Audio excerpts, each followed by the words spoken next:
Today's Analog by Design show is sponsored by Electronics Workbench, a National Instruments company. Electronics Workbench produces the most widely used design software with over 180,000 designers worldwide. Multisim, an integrated schematic capture and simulation program, includes 20 intuitive virtual instruments and 18,000 parts, complete with symbols, simulation models, and footprints. With a single mouse click, designs can be transferred to Ultiboard for PCB layout and high-resolution 3D viewing. Electronics Workbench. From the high-performance analog IC design and manufacturing capital of the world, it's National Semiconductor's Analog by Design show. Here's your host, the guru of analog, the one and only Bob Pease.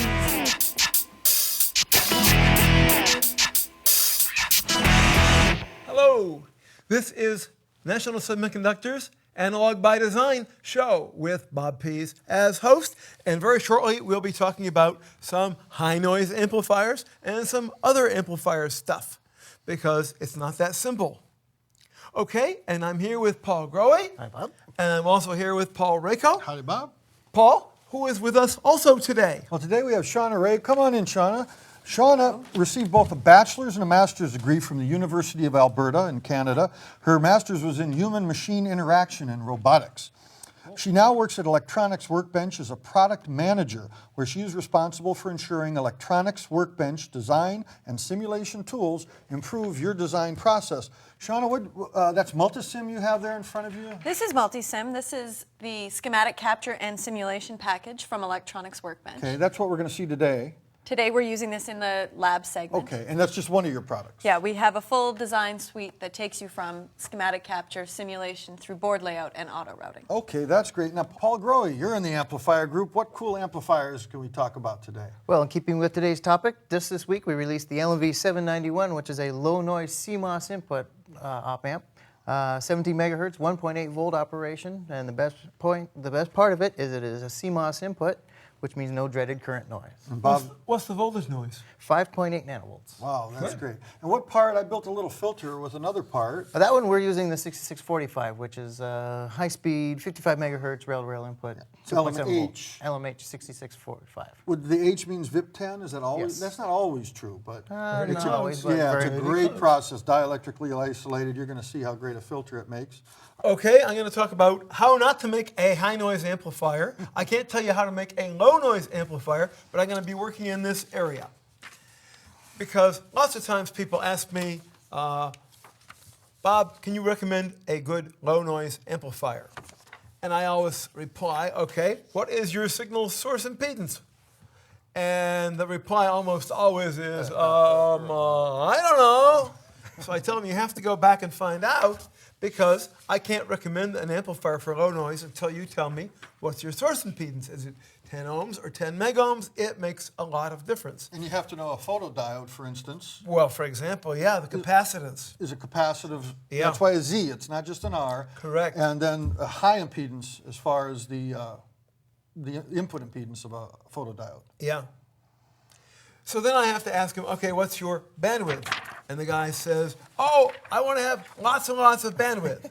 I say, that's great. So now you're just going to have lots of noise.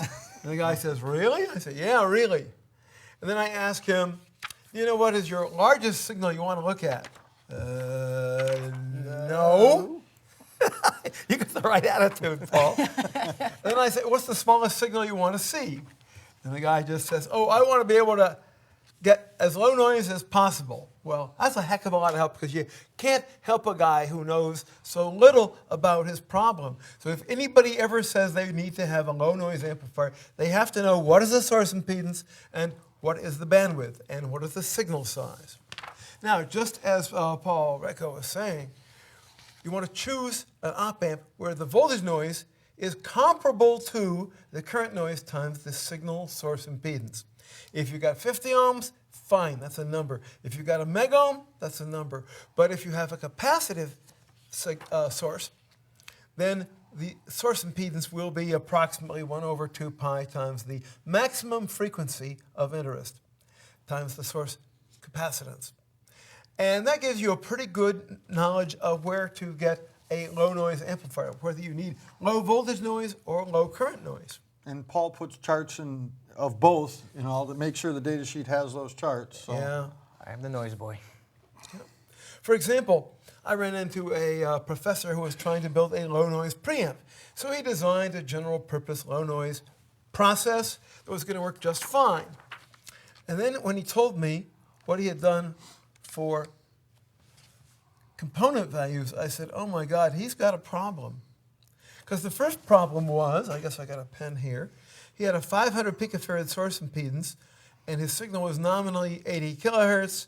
You think, oh, that's a very high impedance. This is an even higher impedance. He had a 10 picofarad 1 megohm coupling from his first preamp to the second preamp. So even his second stage was getting in the his charts. A second lot of stage times you don't see that. Most people didn't do that, but he sure did. So usually the first stage is the critical stage. You get your gain up front, and then subsequent processing, filtering, like Shauna's going to show us. Yep. But this person got He screwed everything up. professor, huh? And then, to top, it gets better. He went out and bought the best, lowest noise amplifier you could get. Well, you can buy the Type best. 797. He bought expensive. $10 a piece. Yes. Yeah, that wasn't Except for smart. one little detail. It's very good on voltage noise and it's very poor on current noise. It's got lots of current noise. Best is a funny thing in the analog world. So I'm calling this a horrible example because he wound up with a noise to signal ratio of 24,000 to 1. Noise to signal. Not signal to noise. That's not too Noise bad. to signal. So it's a dear. noise generator. It makes a hiss and a buzz. It makes a rattle all the way down. Now, he It didn't turns out- build this, did he? I mean, Oh yeah, he built some. He wanted the output stage only to be DC coupled to go into the A to D converter, so it wouldn't go off scale. But the input stage was only coupled between 20 and 100 kilohertz. But this wasn't supposed to do much noise at 20 kilohertz, but it did. So 1 he meg built up. Oh yeah, and the whole thing about this whole thing was because SPICE says it's quiet. He built this whole computer analysis on SPICE, and it didn't give him any caution about this noise to signal ratio. we're going to show you later in the show how you got to check. Yep. Shauna's going to explain how you can check your models to make sure, like our newer parts are all modeled for noise. But every company's different, and you're going to want to check, what she's going to show you, a little sidebar we're going to do, how you can check for noise and verify that that model you're spicing, this person you should have called you first, huh, Bob? Oh boy, and that's one of the things he should have done because they built up 400 channels of that amplifier, and each one had a noise to signal ratio the same. And I think I helped him with some advice, would let him get the noise to signal ratio down to about 30 to 1 with about 1/4 nanovolt per root hertz, because that was what he was praying for, and he wasn't getting close at the way he was going. We could express it in decibels and make them sound a little better, but Yeah, or he was bells. still in trouble. Yeah, a lot of bells of noise to signal ratio. Yeah. That's great. Let's see. The next topic is, what are you going to handle now, Mr. Rako? Well, we're going to go on the lab, and Shauna's going to show us some exciting things. And we did want to mention, we're not just going to talk about electronics, Workbench, and Multisim, and their other products. We have National Instruments, who's brought us a beautiful hardware. We own most of the hardware, and they sent us this beautiful digitizer slot. National Instruments is a technology pioneer and leader in virtual instrumentation, a revolutionary concept that changed the way engineers and scientists in industry, government, and academia approach measurement and automation.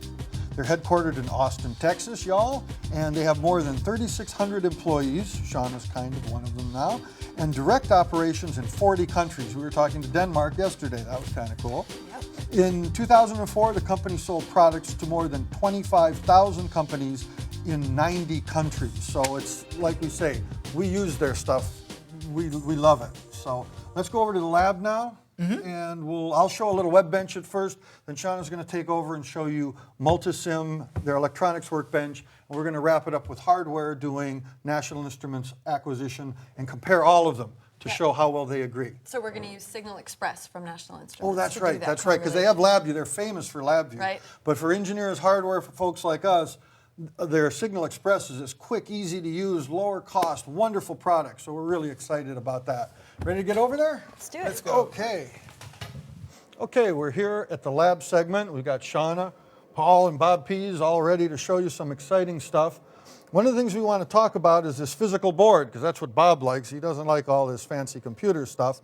What we're doing in our WEBENCH group is we're developing a whole series of boards, low pass, high pass, band pass. This is the first board, the low pass board. And you're going to be able to go online and order this board to actually build and verify any WEBENCH filter that you can design.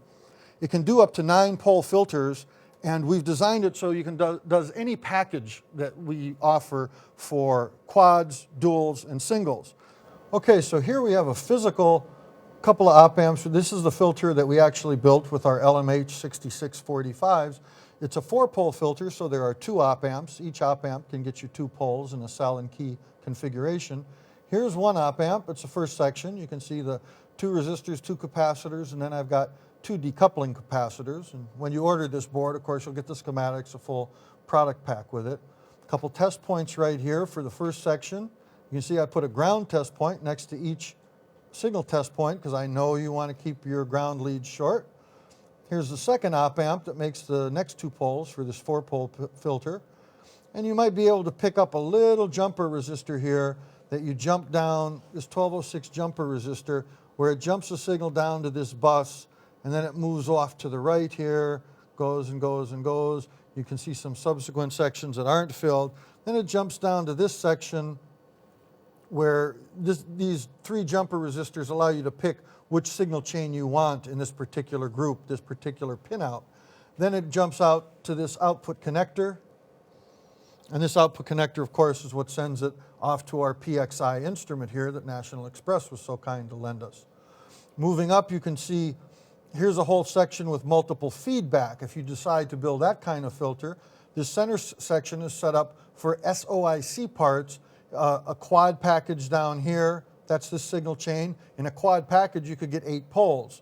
So then after that, off to the right, we come and see a single package. If you want to get a 9-pole filter, which you can do any 9-pole filter with this board. You can populate this with a single part and get your inverting input, or your inverting output. Above that, we see the non-inverting pass first order filter. We can move back over to the left. This is a dual section, so you can see to help remind you which pins are which on these 2 op amps to the left. Here's a dual section where you've got 2 op amps. Once again, they're dual, so you can get your 8 poles, 2 poles per amplifier. Above this is a chain where we're just using singles, and you can see it's got 4 amplifiers in a row. There's this one, 2 poles, 4 poles, come over here, 6 poles, and by the time you get here, 8 poles. And if you want your 9th pole, you can jump out of here using this little jumper and jump down to either of these 2 inverting or non-inverting single pole responses. And here we gave you 3 BNC connectors. You can get the BNC out of the even stages, either your 2, 4, or 8. And you can also get a response from either of the inverting or non-inverting single pole. So you get 3 output connectors here. You may want to compare. You could have all 3 working at the same time. Above that is a sallen-key section. This whole block, I'm going to outline it here. Around here is a sallen-key section. Once again, the lowest one here is, actually it's a mirror image of below. The lowest one is 4 op amps in a row. So you get 2 poles, 4 poles, 6 poles, 8 poles. Populate as many as you want. And anytime you want, you can jump down to this bus to get either out the door on a BNC connector or to these 2 other op amps here or here to make your single pole section inverting or not inverting. The middle area here is your duals. You can see here's the dual pinout to remind you, because we know how it is working. You might want to, it's a lot more convenient just to be able to look at the board and remind yourself of the pinout if you're probing. And we do give you probe points here that you can pick up. And at the very top is the quad section. So here you could get an 8-pole filter with just 1 physical part, and the R's and C's you need are all around that. And we're busting power to it. And on the top left here, here's the actual input to the board. So it's a BNC input, nice metal connector I picked out for you. All the DigiKey part numbers, manufacturer's part numbers will be available with this board. And we can show you how the input buses will go right down the whole left edge of the board. The input bus goes to all these sections. Here you can see a little test point if you want to pull out a test point in order to evaluate the actual signal on the board if there's any reflections in a high-speed signal. And it keeps coming down, down, down, so tie into all these sections till it gets way down at the end. I put a 50 ohm terminator right here. So if you are at the higher speeds, I don't know, Paul, what do you think, 10, 20, 100 megahertz? You probably go to 50. Okay, 50 megahertz for sure. You're going to want to terminate this where you've got a 50 ohm resistor. I used a larger resistor so you can put a lot of voltage in this. And then you can distribute that input to any section you want in this board. So with this board, you can verify most filters you'll be designing, most low-pass filters. We'll have two other boards to do band pass and high pass. And we're going to show you now how I ran through WEBENCH, how easy it is, all the options in WEBENCH, so that you can get any kind of filter design. We're working on exporting that to Electronics Workbench Multisim. But for right now, Shauna copied the work. She did all the work just to copy my little schematic. We're going to show you how well Multisim agrees with WEBENCH. It's SPICE, so that's expected. She's also going to show you how you can check for noise, because that's one thing that you can do in Electronics Workbench that you can't do in WEBENCH. And then we're going to show you hardware verification, which is Bob's favorite part of the show, where we're going to use this National Instruments PXI chassis, and we're going to take this chassis, measure the real-world filter that we built, and show you, Shauna's going to show you how well that correlates. All right, ready to go? Let's do it. All right, let's do a little driving on the screen to show you how you can use WEBENCH to design this particular filter. So this is the home page for National Semiconductor. And what are we doing? We're designing something. So doesn't it make sense to go to this big second tab that Wanda Garrett made for us, Design, and you go down, and I happen to know it's not just WEBENCH right here. We'll go down a couple more lines. The active filter part of WEBENCH. I don't want to be clawing all over. Let's go exactly to where we're looking. Here's the active filter designer. There's two fundamental choices at this point. On the left here by the mouse, you can see frequency response. So many filter designers have, as you can see in the upper right part of the screen, you know the filter response, you know the stop gap, the band gap, the high frequency, the low point there, the amin. You have those things in your head, and a lot of people prefer to design like that. The other way, and this is what I'm going to do because I know that I want to use 2 op amps to show you a 4-pole filter, is filter approximation. So I'm going to check on filter approximation. Up here in the middle, we're doing the low pass, and you can see you get these 3 choices. But right now we're going to stick to low pass because that's the only board I've gotten to designing yet. And here's the choice. This is a beautiful thing. I'm going to show you a 1 dB Chebyshev. I picked that because personally I don't care about ripple in the pass band, 1 dB of ripple, but Chebyshevs for a given order roll off very fast. And since I know I'm going to want to demonstrate for you a 2 op amp circuit, I'm going to make the order here 4. And the beautiful part of WEBENCH here is you can look at all these different responses. You can check various ones, and you can see 4 columns here. You can check those, any filter that you want on each of the columns. I don't want it to get too busy, so I'm going to only ask for one other thing. A Butterworth here, and down at the bottom, I'm going to leave it second order. We're going to make everything 10 kilohertz, because that's just a simple default. And we're going to go over and hit the big red next button right now. And here comes the various filter responses. So this is what's nice. Let me scroll down a little bit, and you can see the blue response is the Chebyshev response. You can be tipped off by that because you see the little ripple. Let me bring the mouse back in the picture. The ripple here in the pass band. So that little bumpiness in the blue, that's the Chebyshev ripple. That's why you trade off, see how much faster it drops. Of course, it's a 4th order filter rather than a 2, but we wanted to show you how gentle this Butterworth looks. Very flat in the pass band and not dropping off a little as we get to the higher frequencies. I'm going to scroll down a little more to show you all the other good information. Phase response for the 2 filters. Go down a little further, I'll stop. Group delay. Shauna can do all this in her program as well, and we could correlate it for you just as well. You'll see in her section the same ripples that she can show you, how she can show you the same step response ripple that we can show you here. So now let's scroll back up to the top. And as I said, you can compare 4 different filter responses for all 4 of these parameters. We're going to just let it go with the default over here on the top, far left, Chebyshev, the little radio button selected. And then we're going to go over to the right and hit the big red next button. Once again, you can enter more parameters, the overall system gain. We're going to ask for a gain of 1, but if you want a gain in your filter, you can ask for it here. Going down a little voltage amplitude. We've got a lot to cover, so I'm going to kind of rush through that. You people can read. One of the things is I want a plus and minus 5 volt filter, so I can use one of our nice LMH parts that we have. It gives you some more choices, low noise and all that. We're going to just go by defaults and say recommended parts. And here we're returning all part selections that Wanda's been good enough to do all the hard work and figure out what parts you can use. Once again, it shows you at the top the various filter choices you get. We come down here. Now, it's just showing the first 10. There's actually 65 parts that we can look at. So let's go hit those 65 parts because the first 10 didn't use the particular part that I ended up picking. I want to show you this neat part in LMH 6645.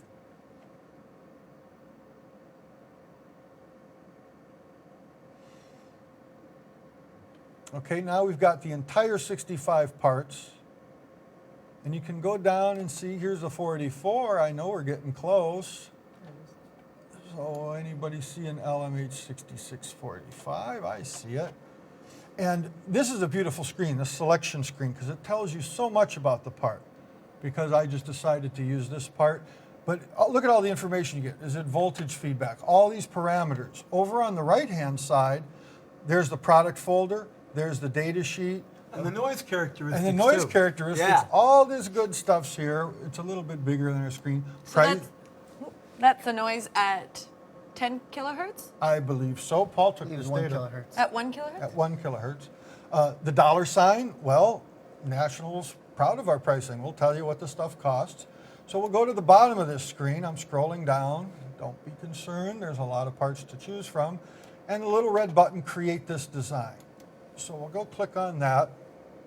And the lab firewall willing, we'll be able to get the schematic. Now they've done all the hard work. You can ask for, let's see if this works. Get a little off topic. You could ask for a multiple feedback and update it. But I did the sallen-key. So here's the sallen-key sections. There's 2 sections as we expected. Two resistors, 2 capacitors in each section. And then WEBENCH shows you all your choices. It shows you the op amp that I picked, and it's calculated all of these values for the filter. So you can say, click to start your electrical simulation, and we're actually going to simulate this filter. It's loading the schematic now.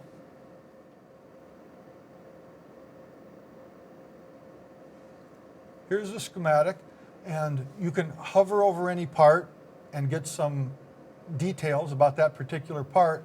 What we want to do is we want to simulate this. We want to see what the closed loop frequency response. That's up here. You can also see, you can get step response, sine wave response, things like that. Right now, we're just going to say, start this new simulation. It warns you about pop-up windows. While we're waiting for that, I can show you how all the components are alive. There's test points. There's a SPICE signal generator where we're calling out an AC signal of 1 volt. So all these things are provided, and you can change them. Here comes our pop-up, and there is gain and phase for this particular filter. Now phase, well, we're going to eliminate that. See how easy that was? So here's the gain. The filter responds from 1 hertz to 10,000 hertz. Or no, I'm sorry, 100,000. What is that? 1,000 e to the third. And one of the features, we're eventually going to be able to actually export schematics and results into electronic Workbench, into Multisim. But now we still have this functionality. It's just you have to do one save. This download button right here. You can click on that, and it does what you always expect a download button to do. It lets you go save the filter results. It's a tab delimited file that will show you not only the final result, gain and phase, but it'll show you each section of the filter, the first section, the second section, the third section. And Multisim is so nice because it lets you choose which of those sections you want to look at. Do you want to look at all or a few of them? So it's real clean. And National Instruments in SignalExpress will also let you do this. I'm just going to cancel out of this because we've already done it and it's all pre-saved. So this is our response. You can see the little ripple that the Chebyshev gets you, and it dies down. Now, Bob's going to point out, you really don't get minus 130 dB probably. Not in this studio with the fluorescent lights and... Yeah, that's probably true. You're going to have but I can live with that. You can live with that. So this is math so far. We're going to turn it over to Shauna now, and she's going to show you how Multisim can take, not only she's going to do a little thing real quick to show you a little noise thing, and then we're going to get back on that. She's going to show you how she can do the circuit, compare the WEBENCH results to her results in Electronics Workbench, and then we're going to go into the hardware, and you're going to see the hardware working. So Shauna, you ready to take over? You bet. Okay, here we go. Okay.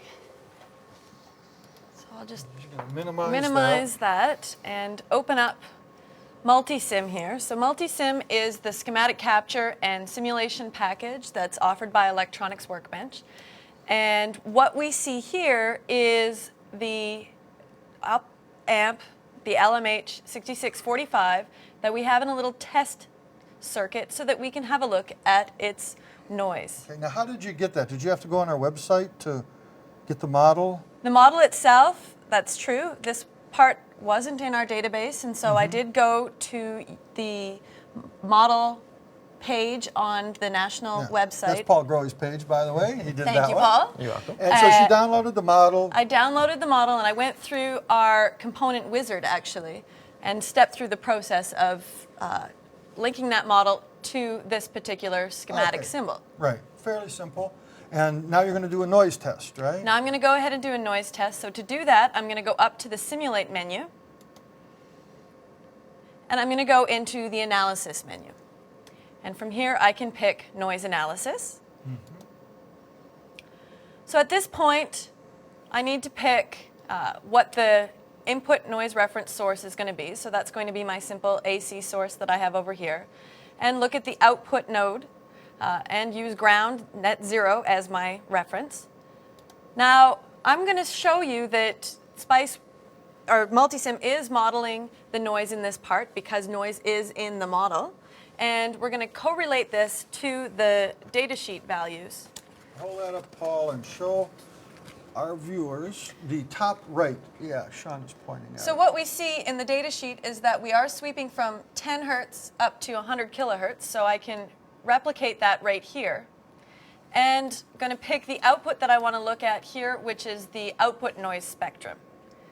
Go down from here and click the Simulate button.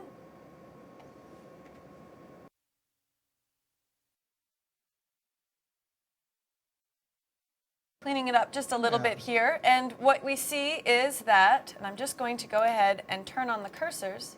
So we start here at 10 hertz, and I'm going to go ahead and go to 10 kilohertz.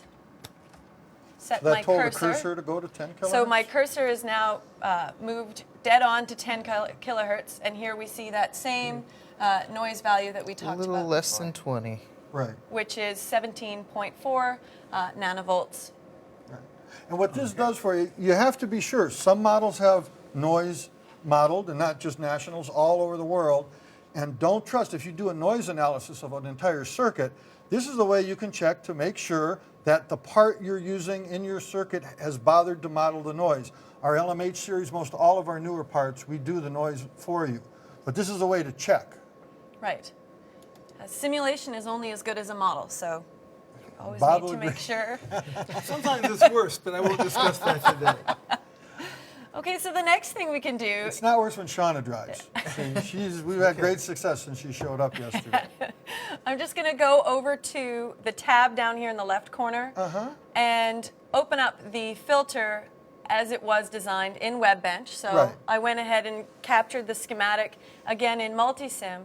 Now, one of the neat things that you're going to see here in Multisim is the various instruments that I've been able to hook up to This this is the circuit. beauty of Multisim. Everybody loves it for this. So we saw that you can go ahead and do those behind-the-scenes analyses, like the noise analysis, through the menu. But a nice thing is the interactive type of simulation that you get when you actually go ahead and on the top right here, we see a list of various different instruments that you can pick Wow. from a function generator, 2 and 4 channel oscilloscopes, spectrum analyzers, distortion analyzers, all those kinds of And you've got instruments. rollover help, which we always love, right?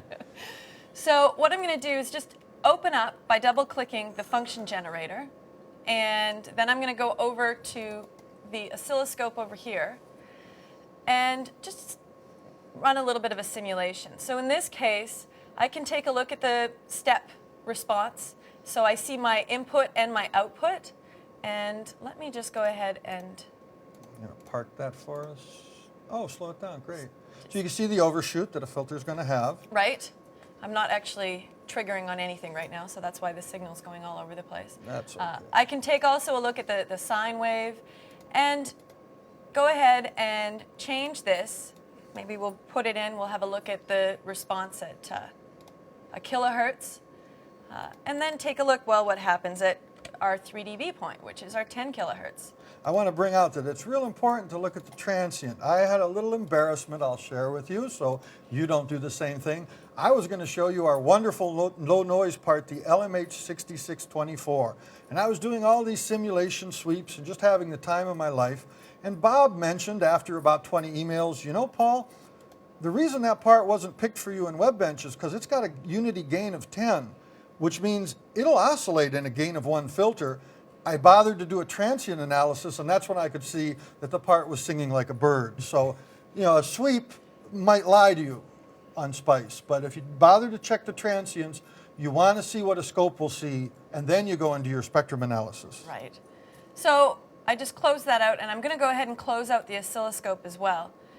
And you'll see that we can also take a look at our AC response, which is similar to the analysis that you did over in WEBENCH. And you just double-clicked on that instrument. I just That's what double-clicked brought on that. the instrument. I can also double-click on it again to close it. Oh, I see. Another thing to point out, of course, you always want to have different colors of traces in your design. Well, one of the things we do in Multisim is the color of the wire leading up into the Oh, that's instrument great. corresponds to the color of the trace on the instrument. Some people don't like that it changes the whole wire. Yeah, but So you can actually go ahead and pick whether it's a segment or a wire really? that you That's want to cool. go ahead and So if you just want to do a little chunk coming out of the scope, you could Then do that's that. okay, too. All right.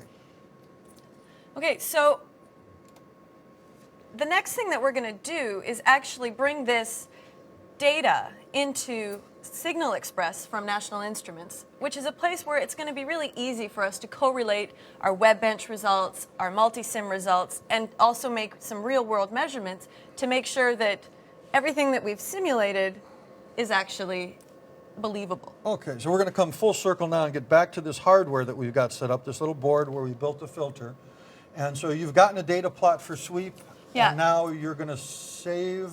That's what I'm going been to do. saved? Okay. Well, what I'm going to do is show you how to do that. So Okay. I could just go ahead and open up my grapher, which is where we saw our noise results. And let me just stop this simulation here for a second, where I do have a Bode plot response, and I Great. could save that. The other thing I could do is run an analysis and run an AC analysis,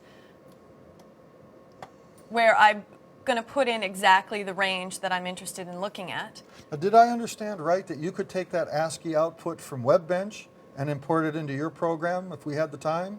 Sure. And compare the two? Okay. Yeah. We're going to do that ultimately with the hardware. Right. So this gives you a lot of flexibility, and I assume you can print these plots.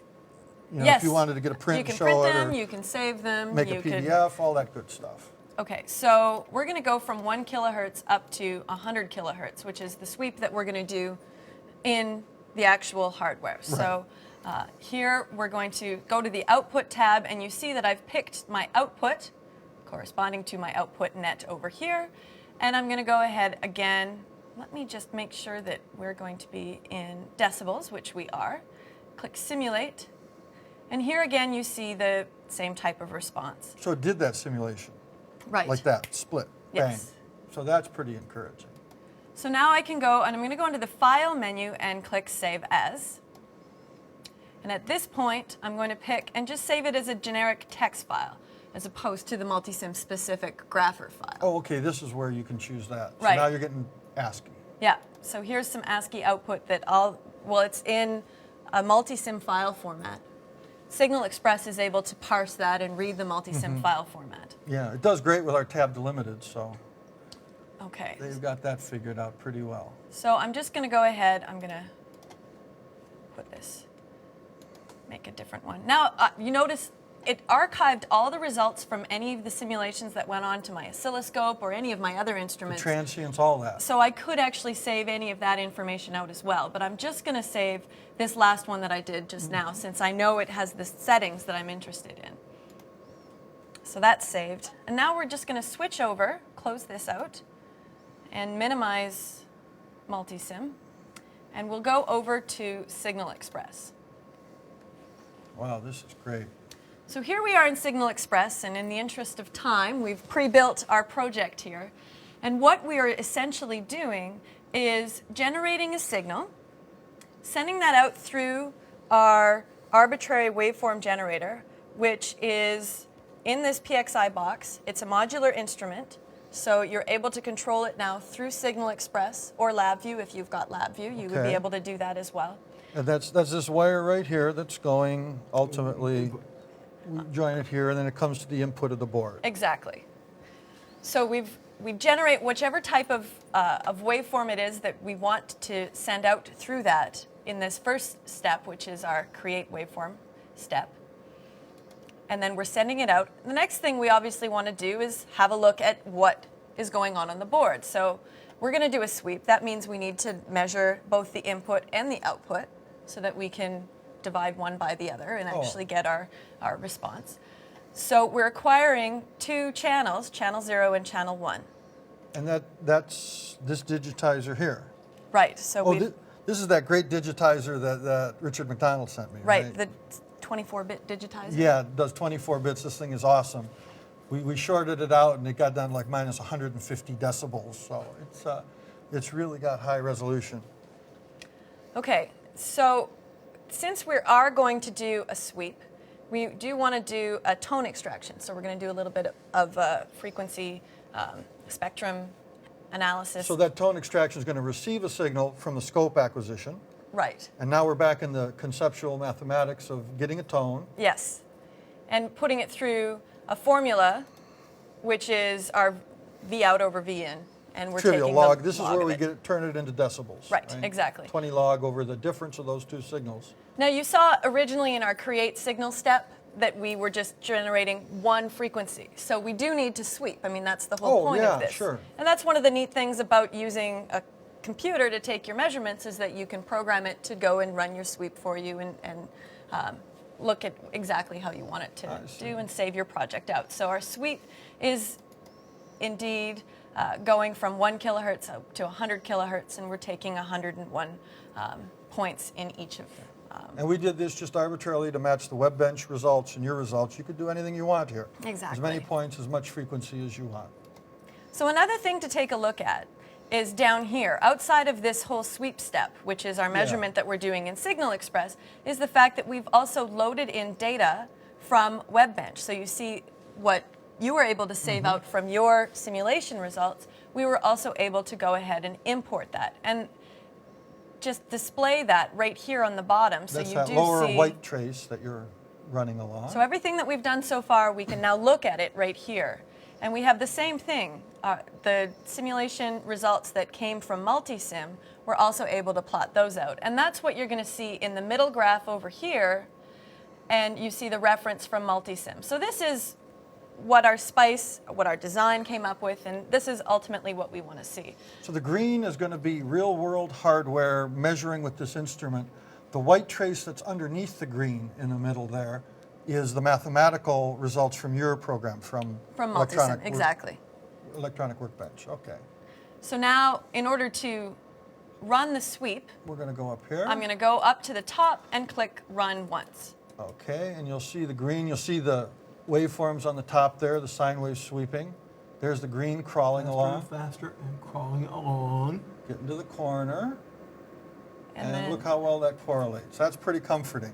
Right. So we can feel pretty good about our design, both the results that we got out of WEBENCH and the results that we got out of Multisim. Yeah, all graphs look the same. And you have a lot of control over how you plot it, how decade, log, non-log, linear, all that. So you can, there's 1,000 ways you can manipulate this data once you have it. Exactly. Well, that's great. I see about a 1 dB discrepancy at that corner. Let's look that up later. Okay. I wonder how much of that is a real discrepancy. It looks like the actual gain of the part is not peaking as much as we expected. But It's we'll a little discuss flatter it. at the corner because Yeah, the Chebyshev is we'll supposed to check it have out. about, I said up to a dB of passband ripple. And so. that could also be our sampling rate that we've selected here, and maybe we're missing the data see. points that we've come to as well. Yeah. Okay, well, thanks a bunch. This is really exciting to be able to correlate real-world data with 2 different software packages. We're going to have a lot more integration as we go on, where WEBENCH will export right to Electronics Workbench, your Multisim package. Right. We're working on things so that from SignalExpress you can launch a simulation in Multisim as well, so that you can really that's get everything excellent. going, together at once. Basically. Oh, that's great. Well, Bob, Paul, any comments about this cool stuff? No, I think that covers most everything. I think I understand it, and I think most of the viewers will understand it too. So thank you very much, Shauna, with Electronics Workbench and National Instruments, and WEBENCH, thanks to Paul and his friends. Bye-bye.